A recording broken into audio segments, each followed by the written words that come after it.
ज़का अशरफ की Pakistan peoples party के साथ मुंसलिक होने की कहानी। दादा क्रिकेट से गहरा लगाव रखते थे, क्रिकेट खेलने का तजर्बा भी किया। पाकिस्तान क्रिकेट में आला सतह पर हुकूमत वक्त की तब्दीली के साथ उखाड़ पछाड़ हमेशा एक आम सी बात तस्वुर की जाती है। ताहम शहबाज शरीफ की हुकूमत में हुक्मरान इत्तेहाद पाकिस्तान पीपल्स पार्टी, जिसके पास बैनुल सूबाई राब्ते की वजारत और वजीर खेल का मनसब था, उन्होंने अपनी वजारत के जेर असर क्रिकेट बोर्ड की सदारत के हवाले से साबिक चेयरमैन पीसीबी नजम सेठी को साथ लेकर चलने से माजरत कर ली और नतीजा निकला साबिक चेयरमैन पीसीबी चौधरी ज़का अशरफ के लिए एक बार फिर बोर्ड की सीढ़ियां बतौर चेयरमैन चढ़ने का। 9 सितंबर 1952 को मंडी बहाउद्दीन में पैदा होने वाले चौधरी मोहम्मद ज़का अशरफ के दादा चौधरी मोहम्मद अशरफ मरहूम क्रिकेट से गहरा ताल्लुक रखते थे। ज़का अशरफ, जिन्होंने बचपन में ज़्यादा वक्त अपने दादा के साथ गुजारा, अक्सर व बेशतर दादा और पोता नियाज स्टेडियम हैदराबाद में क्रिकेट के मैच देखने जाया करते थे। पाकिस्तान की ओवलिन टेस्ट टीम के रुकन फास्ट बॉलर खान मोहम्मद मरहूम ज़का अशरफ के दादा के बेहतरीन दोस्त थे। बकौल चौधरी ज़का अशरफ बहावलपुर के स्टेडियम में उमूमन मैच के दौरान खान मोहम्मद मरहूम बाउंड्री लाइन पर बैठे उनके दादा के साथ आकर बैठ जाया करते थे। ज़का अशरफ का कहना है कि उन्होंने नियाज स्टेडियम हैदराबाद में कई यादगार मैच और रिकॉर्ड्स बनते देखे हैं। जनवरी 1983 में उन्होंने लेजेंड जावेद मियादाद को नॉट आउट 280 रन की इनिंग्स के दौरान तीसरी विकेट पर मुदस्सिर नज़र के साथ 451 रन की शिराकत बनाते हुए देखा। फिर जब जलालुद्दीन ने ऑस्ट्रेलिया के खिलाफ 20 सितंबर 1982 को वनडे क्रिकेट की पहली हैट्रिक बनाई तो ज़का अशरफ नियाज स्टेडियम में तारीख बनते देख रहे थे।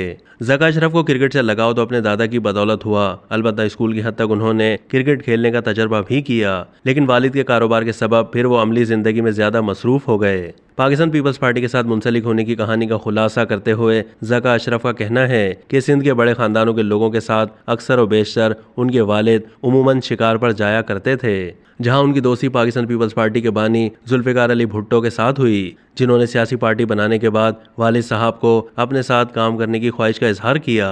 बस यहीं से उनका पाकिस्तान पीपल्स पार्टी के साथ सफ़र शुरू हुआ। चौधरी ज़का अशरफ कहते हैं कि उन्होंने ज़रई तरक्याती बैंक के सदर की हैसियत से 2008 से 2011 तक खिदमत अंजाम देने के बाद जब उस वक्त के सदर पाकिस्तान आसिफ अली जरदारी से इजाज़त लेकर वापस अपने कारोबार की तरफ तवज्जो देने की दरख्वास्त जाहिर की तो उन्हें आसिफ अली जरदारी ने ज़रई तरक्याती बैंक में उम्दगी से खिदमत सर अंजाम देने के बाद पाकिस्तान क्रिकेट बोर्ड में बतौर चेयरमैन जिम्मेदारियां संभालने का टास्क दिया और सदर मुमलिकत ने 15 अक्टूबर 2011 को उन्हें एजाज भट्ट की जगह पाकिस्तान क्रिकेट बोर्ड का 27वां चेयरमैन मुकर्रर किया। 27 अक्टूबर 2011 को अपने ओहदे का चार्ज संभालने वाले चौधरी ज़का अशरफ ने चेयरमैन बोर्ड के ओहदे का मनसब संभालने के बाद कई बड़े फैसले किए। इनमें काबिल ज़िक्र मिसबाह उल हक को T20 की क़यादत से हटाकर मोहम्मद हफीज़ को ओहदे पर लाना था। इस मुतालिक चौधरी ज़का अशरफ का कहना है कि तीनों फॉर्मेट्स में मिसबाह उल हक की अहलियत और सलाहियत पर उन्हें कोई शक नहीं था। अलबत्ता उन्होंने महसूस किया कि T20 की जिद्दत और ज़रूरत के मुताबिक मिसबा की जगह हफीज़ ज़्यादा बेहतर और मुनासिब इंतखाब होंगे और इस सोच के साथ उन्होंने दोनों से बातचीत की और खुश उसलूबी के साथ इस फैसले को पाया तकमील तक पहुँचाया। ज़का अशरफ ने बुनियादी तौर पर पाकिस्तान सुपर लीग यानी PSL करवाने का मंसूबा बंद किया। इस हवाले से उनका कहना था कि Indian Premier League Big Bash की तर्ज पर एक रोज़ उन्होंने अपने ऑफिस में जहन में ख्याल आने पर बोर्ड के लोगों से जब इस मुताल्लिक गुफ्तगू की तो उन्हें ज़्यादा अच्छे अंदाज में जवाब नहीं मिला और इस लीग की अफादियत के बरक्स उन्हें नुकसानात के बारे में ज़्यादा बताया गया, लेकिन उन्होंने तहैया किया कि ऐसा करना है। इससे मुतालिक उन्होंने 2 करोड़ रुपए की लागत से लीग का तमाम फ्रेमवर्क तैयार किया और लाहौर में अपना पुरवकार तकरीब में ICC के साबिक चीफ एग्जीक्यूटिव हारून लोरगार्ड के साथ पहला कदम भी उठा लिया। अलबत्ता बोर्ड की तब्दीली के सबब उन्हें इस हवाले से ज़्यादा कामयाबी ना मिल सकी।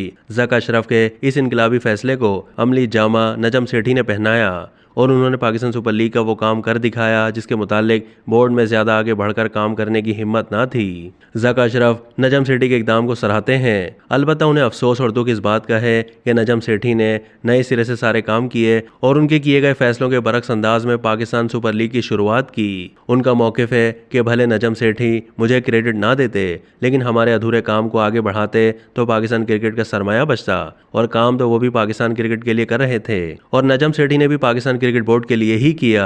चौधरी ज़का अशरफ कहते हैं कि पाकिस्तान और भारत का क्रिकेट के मैदान में एक दूसरे के मुकाबिल आना खेल और शायकीन दोनों के लिए अहमियत का हामिल है और यही सोच थी जब उन्होंने दिसंबर 2012 में 2 T20 और 3 बैनुल-अक़वामी वनडे खेलने के कौमी टीम को भारत भेजने पर आमादगी जाहिर की। उनके ख्याल में पाकिस्तान क्रिकेट बोर्ड ने उस वक्त बड़े दिल का मुजाहिरा किया और भारतीय क्रिकेट बोर्ड को माली तौर पर फ़ायदा पहुँचाया और ख़ुद खाली हाथ रहा। ऐसा उन्होंने सिर्फ क्रिकेट की मोहब्बत में किया। ज़का अशरफ कहते हैं उनके इस इकदाम को उस वक्त के भारतीय क्रिकेट बोर्ड के सरबराह ने भरपूर अंदाज में सराहा। इस दौरे की यादों पर गुफ्तगू करते हुए चौधरी ज़का अशरफ का कहना है कि हमें पाक भारत मैच देखने के लिए भारतीय हुकूमत ने काफ़ी वीज़े दिए। 6 जनवरी 2013 को तीसरे और आखिरी वनडे में दिल्ली के फिरोज शाह कोटला स्टेडियम में पाकिस्तान के शायकीन के लिए एक स्टैंड रखा गया था, जहां पाकिस्तानी शायकीन के साथ बैठकर उन्होंने मैच को भरपूर अंदाज में एंजॉय किया और भारतीय बोर्ड के इसरार के बावजूद उन्होंने वीआईपी बॉक्स में जाकर मैच देखने को तरजीह ना दी। चौधरी ज़का अशरफ कहते हैं कि अब उन्हें एक बार फिर पाकिस्तान क्रिकेट के लिए कुछ करने का मौका मिला है। वो चाहेंगे बेहतर और अच्छे अंदाज में काम करें, पेशा वराना लोगों को आगे लाएं, पाकिस्तान के क्रिकेटर्स को खेल में आलमी मयार के मुताबिक ढाल लें और उन्हें आगे बढ़ने की हर मुमकिन मुराद दें और एक ऐसी मिसाल कायम करें कि लोग उन्हें याद रखें।